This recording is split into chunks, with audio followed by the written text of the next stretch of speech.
Hi అండి. Good evening. ఎలా ఉన్నారు అందరూ? బాగున్నారండి? ఈ సమ్మర్లో అయితే ఈ మండే ఎండల్లో బాగా ఉపయోగపడే రెసిపీ ఏంటంటే ఈ కర్బూజా జ్యూస్ అండి. ఇది చాలా హెల్తీగా ఉంటుంది, చాలా టేస్టీ ఉంటుంది, ఇంకా చాలా సింపుల్ రెసిపీ అండి. చాలా సింపుల్గా చేసుకోవచ్చు. ఒంట్లో నీరసాన్ని అయితే వెంటనే తగ్గిస్తుందండి. నీరసం తగ్గించి ఈ జ్యూస్ తాగ్గానే కొంచెం బలం అయితే వస్తుందండి. ఒంట్లో వేడి తగ్గుతుంది. చాలా హెల్తీ రెసిపీ అండి ఇది. ఈ సమ్మర్లో అయితే ఈ రెసిపీ అయితే చాలా బాగా ఉపయోగపడుతుంది. ఈ సమ్మర్ స్పెషల్ ఏంటంటే కర్బూజా జ్యూస్. నేనైతే వీలైనప్పుడల్లా మా ఇంట్లో కర్బూజా జ్యూస్ అయితే చేస్తూ ఉంటాను. ఈ సమ్మర్లో అయితే ఇంకా అస్తమాను కూడా చేస్తూ ఉంటానండి. ఈ కర్బూజా జ్యూస్ అయితే చాలా సింపుల్గా అయిపోద్ది. ఇంకా కర్బూజానైతే ఎలా చేయాలంటే పైన పీలర్తో తొక్కలన్నీ తీసేసుకోవాలండి. ఇంకా కర్బూజాని అయితే చిన్న చిన్న పీసెస్ కింద కట్ చేసుకోవాలి.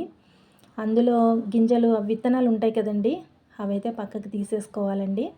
ఈ కర్బూజాని అయితే చిన్న చిన్న పీసెస్ కింద కట్ చేసుకోవాలి. ఇక తర్వాత అయితే డ్రై ఫ్రూట్స్ అండి. అన్ని డ్రై ఫ్రూట్స్ వేసుకోవచ్చు ఇందులో. చాలా టేస్టీ ఉంటుందండి. ఇందులో జీడిపప్పు, బాదం, పిస్తా ఇవన్నీ వేసుకోవచ్చండి. ఇక ఈ జీడిపప్పు, బాదం అయితే చిన్న చిన్న పీసెస్ కింద కట్ చేసుకొని పక్కన పెట్టుకోవాలి. ఇక అంతకంటే ముందు ఏంటంటే సబ్జాలు అయితే వాటర్లో నానబెట్టుకోవాలండి. సబ్జాలు అయితే చాలా బాగా ఉపయోగపడతాయండి. ఈ సమ్మర్లో అయితే సబ్జాలు చాలా బాగా ఉపయోగపడతాయి.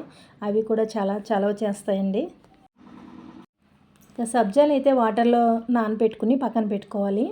ఇంకా కర్బూజా ముక్కలు అయితే మనం కట్ చేసుకున్నాం కదా, అవైతే జ్యూస్ చేసుకునే జార్లో వేసుకుని తగినంత షుగర్ వేసుకుని కొంచెం పాలు వేసుకోవాలండి.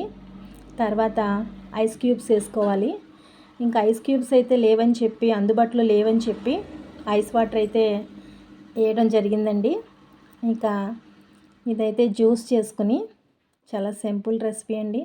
జ్యూస్ అయితే రెడీ అయిపోయిందండి. ఇంకా ఇందులో వేసుకుంటే మోడల్గా ఉంటుందని చెప్పి ఈ జ్యూస్ అయితే మా అమ్మాయి నేను చేస్తానని చెప్పి తను చేసింది. తను చాలా ఇంట్రెస్ట్గా చేసిందండి. ఇంకా ఆ జ్యూస్లోని నానబెట్టుకున్న సబ్జాలు అయితే వేసుకోవాలండి. అవి వేసుకున్న తర్వాత ఇందులో కొంచెం హార్లిక్స్ కూడా వేసుకుంటే చాలా టేస్ట్ వస్తుందండి. హార్లిక్స్ కూడా కొంచెం వేసుకుని ఇంకా తర్వాత పక్కన కట్ చేసుకున్న డ్రై ఫ్రూట్స్ ఉన్నాయి కదా, అవి కూడా వాటి మీద వేసుకుని ఇంకా చాలా సింపుల్గా చక్కగా తాగేయటమేనండి. చాలా హెల్తీ రెసిపీ. మీరు కూడా ఈ సమ్మర్లో మీరు కూడా ఇంట్లో ట్రై చేయండి. పిల్లలకి, పెద్దవాళ్ళకి కూడా చాలా బాగా ఉపయోగపడుతుంది. నా ఈ వీడియో మీకు నచ్చితే లైక్ చేయండి. బాయ్ అండి.